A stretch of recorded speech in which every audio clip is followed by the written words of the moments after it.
일반적으로 재테크는 취직 후 월급을 받기 시작하면서 시작하는 경우가 많습니다. 매달 들어오는 월급으로 의식주를 해결하고 남는 돈으로 저축을 하면서 미래를 위한 대비를 하는 것이 직장인들의 가장 기본적인 패턴이죠. 그러나 저축은 이제 미래를 대비하는 가장 효과적인 방법이 아닙니다. 단순히 모으는 것만으로는 부족한데요. 지금 보시는 그래프를 통해 알 수 있듯이 과거의 금리와 현재의 금리를 비교해보면 많은 차이가 있습니다. 계산하기 쉽게 기준금리가 10%라고 가정해볼까요? 만약에 은행에 1억을 예금하면 1년에 1,000만 원의 이자가 생깁니다. 은행에 저축을 하면 원금도 보장되고 수익금도 매년 10%씩 생기기 때문에 과거에는 굳이 위험을 감수하면서 다른 투자를 할 필요가 없었죠. 하지만 금리는 계속해서 낮아지고 있고 2021년 1월 기준으로 한국은행의 기준금리는 0.5%까지 내려왔습니다.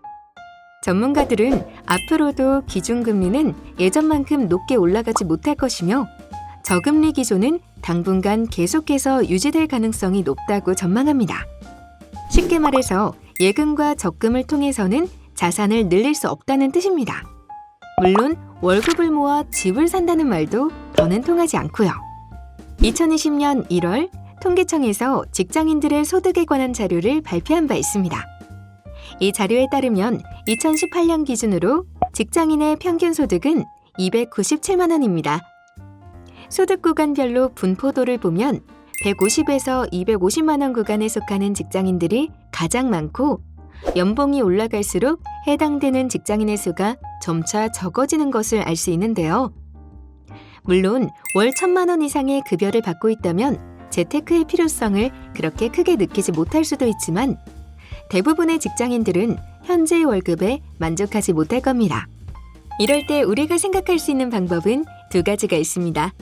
하나는 몸값을 높여 월급을 1,000만 원 이상 받는 것. 다른 하나는 재테크를 통해 계속 자산을 불려나가는 것입니다. 물론 이 두 가지를 모두 실행하는 것이 최선이겠지만 전자의 경우 본인의 의지만으로는 달성할 수 없기 때문에 재테크로 자산을 늘려나가는 것이 가장 현실적인 방법입니다. 화면에 제시된 표를 보면 약 40년 동안 우리나라 국민 1인당 GDP가 약 18.5배 증가한 것을 확인할 수 있습니다. 이는 수익과 함께 물가도 증가했다는 뜻입니다. 앞으로 40년 뒤 물가는 더욱더 올라갈 것입니다. 인플레이션보다 내 자산을 더 많이 모아야겠다는 생각이 들지 않으시나요? 이제 재테크는 선택이 아니라 필수입니다.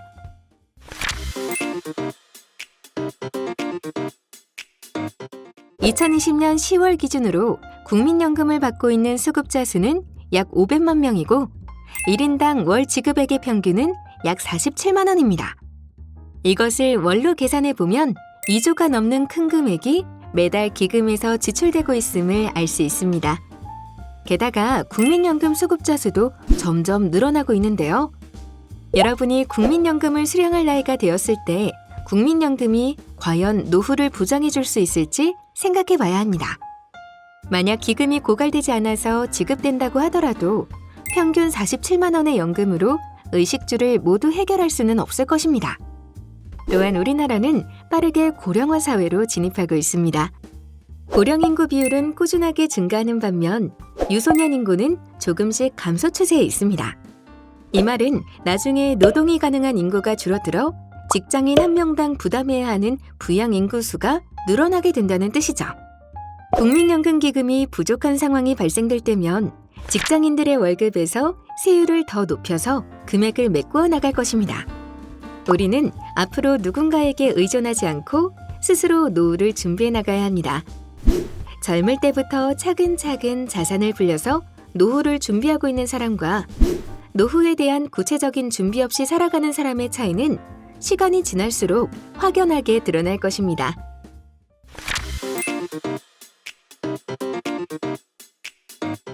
(2020년) 초부터 급속도로 확산된 코로나19로 인하여 실업률이 증가하고 경제가 일부 마비되는 등 전 세계가 충격에 휩싸였습니다. 하지만 이런 상황 속에서도 부자는 계속해서 탄생했는데요. 언택트 시대의 변화를 예측하고 발빠르게 준비해왔던 사람들은 부를 증식시킬 수 있는 기회를 잡았습니다. 2020년 3월 중순까지 전 세계 주식은 급락하였고 이때를 놓치지 않고 투자를 한 사람들은 평균적으로 30% 이상의 수익을 거두었습니다. 30%라는 수익이 잘 와닿지 않는 분들을 위해 쉽게 설명하면 은행이자의 60배에 달하는 규모입니다. 코로나19가 야기한 언택트 시대에서 현실에 주저앉은 사람도 있지만 어떤 이들은 미리 준비한 덕분에 이 위기를 부자가 되는 기회로 활용했습니다. 즉, 스스로 노력하지 않으면 아무것도 얻을 수 없습니다. 운이 좋아서 한두 번 누군가의 도움을 통해 성장할 수 있을지는 몰라도 장기적으로 누군가의 도움을 받아 성장한다는 것은 불가능에 가깝습니다. 본인이 처한 환경을 탓하지 말고 그 절실함을 오히려 스스로 노력할 수 있는 재테크 에너지로 바꿔나간다면 누구나 노후 걱정 없이 살 수 있을 것입니다.